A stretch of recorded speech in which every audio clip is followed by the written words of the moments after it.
All right, so I want to show you guys my updated 2025 rig I built over the winter, this last winter. I built pretty much everything. I can't think of anything I didn't build. Yeah, I did everything. So I'll start with the pressure washer. This is an 8 gallon a minute Honda GX690. Pump is a TSF 2021 I got from ICE Industrial Cleaning Equipment in Wilmington. It comes out to my unloader block. I have my bypass. I do have a Flow Pro on the way. I think it's just on back order or what. Busy season for him. I think he's just trying to get it out the door. So I'm waiting on that. I did all the plumbing myself. 2-inch plumbing, 2-inch PVC plumbing. I have one outlet here that I'm waiting to put in my soft wash system. So that's just closed off here. This goes to my pressure washer. I have filters on each for, I don't want to clog my pump up. And then a 2-inch dump valve. This is so nice. I almost put in a 1-inch. I'm so glad I put in a 2-inch, because even a 2-inch, it takes a while to drain this 275 gallon tote. So while I wait for the Flow Pro, I just have 5-gallon jugs of bleach, and I just drop the drop stick into it. But I do have this tank for when the Flow Pro comes in. I'm just going to pump it into this tank, and I'll do it that way. And I have 200 feet of pressure hose on a, what is this, a DN10? Isn't that what it is? Yeah, DN10 ball valve. On a, I think this is an 18-inch reel. And then I have 75 feet of garden hose on a 18-inch reel. I do have manual. It just never bothered me. Maybe it's one of those things that once you do it, you never go back. But I have this for when I get my soft wash system. This is gonna be my soft wash hose. And I have this little gap right here in between. This is where the soft wash system's gonna go. Or at least my metering valve, that's where it's gonna be.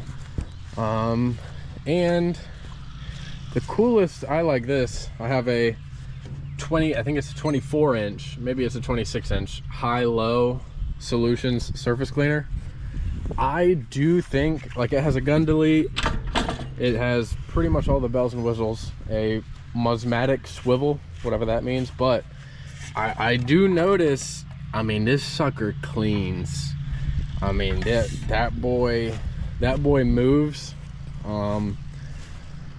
I haven't compared it with any other surface cleaner. When I had the 20-inch BE, I was using a smaller pressure washer, so I'd be comparing apples to oranges. But from what I've used, that thing shreds. And it could just be the machine, but it could just be surface cleaner helps it move a whole lot faster. But I do have these ladder racks I got from Harbor Freight for about $100. I was kind of skeptical on them.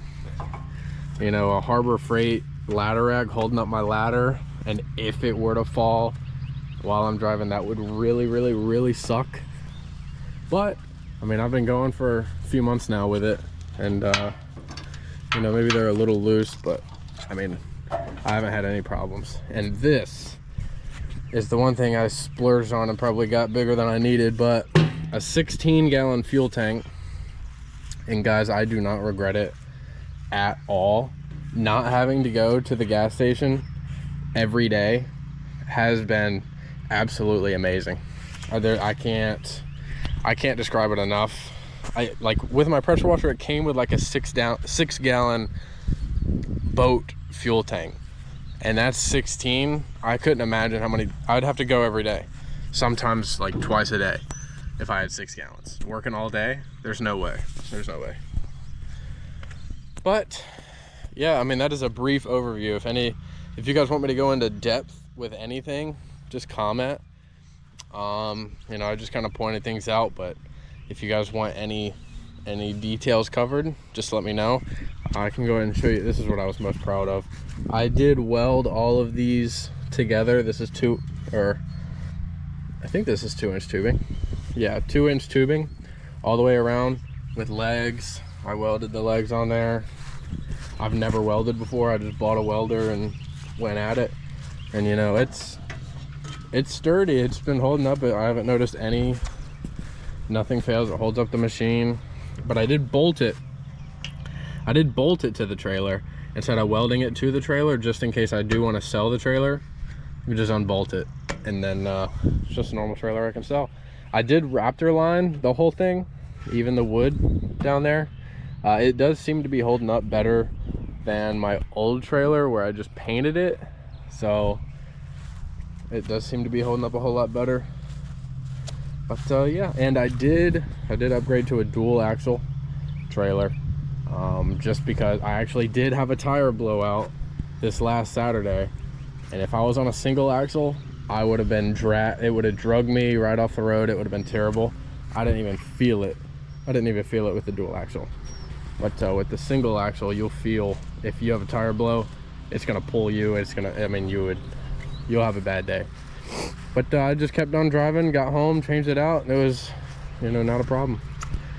But yeah, if you guys want me to go into depth in anything in particular, just drop a comment, and I'll make a video about it. All right, I'll catch y'all in the next one.